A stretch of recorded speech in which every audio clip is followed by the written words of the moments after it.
Her yıl düzenli olarak yaptığımız gibi bu yılda geçen yıl faaliyet raporumuzu siz değerli kamuoyuyla paylaşıyoruz.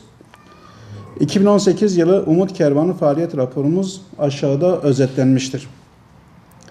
Yıl içerisinde yaklaşık 2697 aileye toplamda 1.120.819 TL değerinde düzenli olarak nakdi yardım yapılmıştır.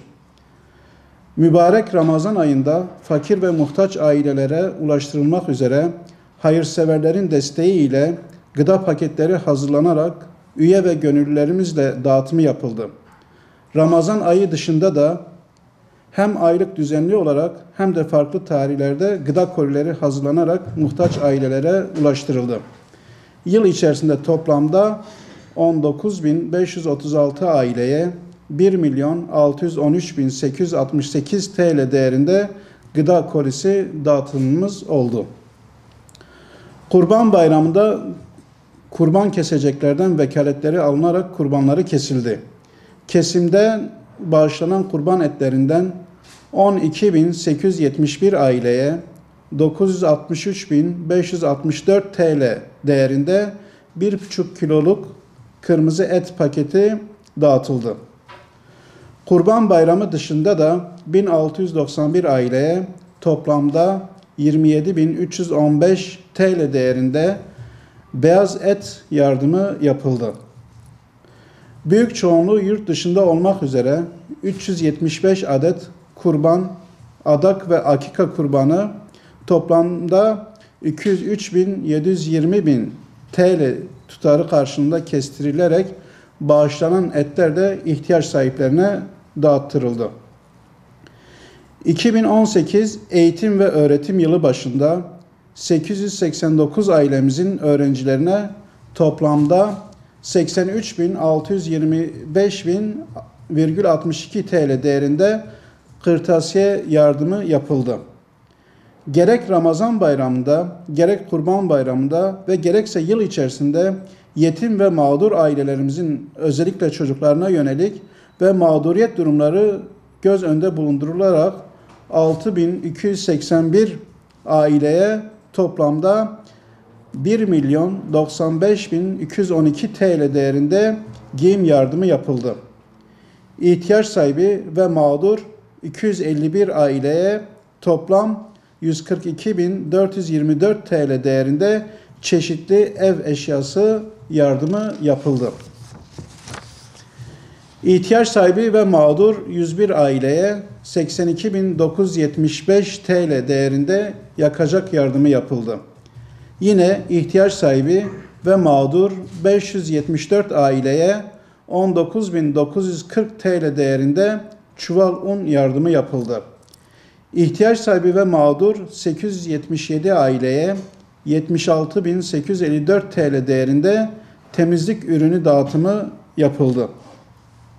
Yetim ve mağdur olan toplamda 2461 ailemizin çocuklarına 173.190 TL değerinde ayakkabı yardımı yapıldı. Hem yerelde hem de ülkelerindeki savaştan dolayı ülkemize sığınan mağdur ailelerden oluşan 457 aileye toplamda 28.506 TL değerinde sıcak aş yemek yardımı yapıldı. Başta Bangladeş olmak üzere medresede okuyan talebelerin Kur'an-ı Kerim ihtiyacını gidermek için 8.200 TL değerinde Kur'an-ı Kerim'i talebelerimize hediye ettik. Özründen ve hastalıktan dolayı 2 vatandaşımıza 9.450 TL değerinde akülü sandalye yardımında bulunduk. Afrika'da susuzluk çeken kardeşlerimize hayırseverlerimizden gelen 6 adet su kuyusunu çeşitli Afrika ülkelerinde açarak umum halkın istifadesine sunduk. 2018 yılı içerisinde 3 kıtada yayın yapan Rehber TV'de Umut Kervanı programında her hafta yaptıkları yardımlara yer vererek toplumda mağdur ve ihtiyaç sahibi olan halkımıza nasıl ulaştığımızı, onlara hangi şartlarda yardım yaptığımızı anlattık. Bununla beraber canlı yayına katılarak ihtiyaç sahibi olan ailelerimize katkı sunanların yardımlarını TV programı sonrasında mağdur ailelerimize ulaştırdık. Başta Yemen olmak üzere İslam coğrafyasının birçok ülkesinde gerek savaştan dolayı, gerek kıtlıktan dolayı ve gerekse imkansızlıklar yüzünden biçare kalmış aç, susuz kardeşlerimize acil yardım çağrısı sonrasında hayırsever vatandaşlarımızdan gelen yardımları ulaştırdık.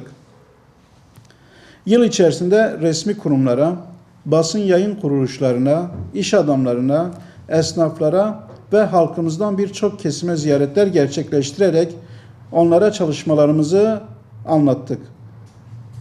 İhtiyaç sahipleri arasında da köprü vazifesi görerek birçok yardım gerçekleştirdik ve mağduriyetlerini giderdik.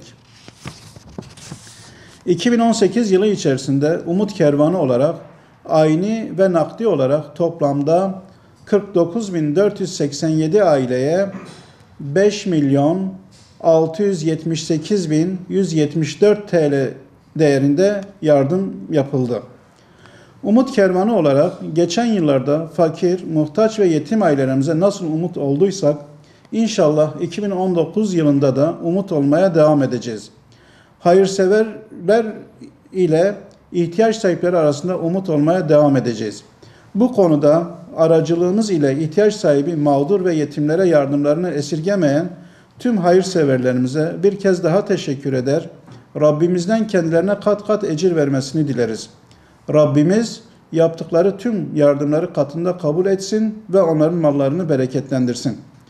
Son olarak yardımların ihtiyaç sahiplerine ulaştırılması konusunda çağrımıza cevap vererek yardımları ulaştırma konusunda bizleri yalnız bırakmayan, ihlasla, samimiyetle fedakarlık yapan tüm kardeş ve bacılarımıza teşekkür eder. Rabbimizin rızasına nail olmalarını Cenab-ı Allah'tan dileriz. Umut Kervanı Genel Merkezi.